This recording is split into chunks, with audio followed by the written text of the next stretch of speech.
নমস্কার, জয় মাতারা। আমি অ্যাস্ট্রো হিমাংশু ভাগ্যের দুয়ার থেকে আপনাদেরকে জানাই আন্তরিক শুভেচ্ছা, ভালোবাসা। আজ আমি যে প্রেডিকশানটি করতে চলেছি, জাতকেরা হলে আপনারা ডান হাতটিকে দেখুন, আর জাতিকারা হলে আপনারা আপনাদের বাঁ হাতটিকে দেখুন। আপনারা কি করে বুঝবেন যে আপনাদের সরকারি চাকরি হবে, অর্থাৎ গভর্নমেন্ট জব করবেন, তারই কিছু আমি সংকেত আপনাদেরকে বলবো। আপনারা সহজেই বুঝে যেতে পারবেন হাতের রেখা দেখে যে আপনাদের সরকারি সেক্টরে অর্থাৎ গভর্নমেন্ট সেক্টরে আপনাদের কর্ম হবে, আপনারা চাকরি করবেন। তা কি করে বুঝবেন? দেখুন, আপনারা প্রথমেই আপনাদের এই বৃহস্পতির আঙুলটিকে লক্ষ্য করুন। এই বৃহস্পতির ক্ষেত্রে যদি ক্রস সাইন বা চতুর্ভুজ সাইন, হ্যাঁ, এই ধরনের সাইন থাকে এবং বৃহস্পতির স্থানটা একটু সামান্য ফোলা থাকবে, একটু পিঙ্ক বর্ণের থাকবে।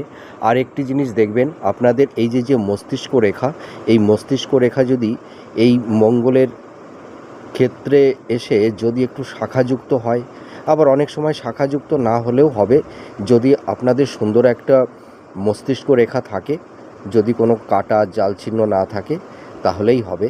আর আর একটা সুদীর্ঘ সুন্দর একটা আয়ুরেখা, এই আয়ুরেখা আপনাদের এই আয়ুরেখাতে যাতে কোনো মানে ক্রস চিহ্ন বা মানে কোনো তিল চিহ্ন যাতে না থাকে। আর একটা জিনিস লক্ষ্য করবেন, এই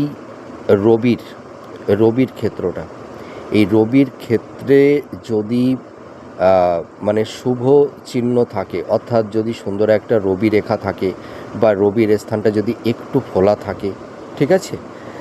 আর একটা জিনিস দেখতে হবে, এই বুধের স্থানটা আপনারা দেখতে পাচ্ছেন, এই বুধের ক্ষেত্রে যদি সুন্দর একটা বা দুটো যদি বুধ রেখা থাকে এবং বুধের এই স্থানটা যদি একটু উঁচু থাকে, ঠিক আছে, এই কন্ডিশানগুলো যদি আপনাদের হাতে থেকে থাকে।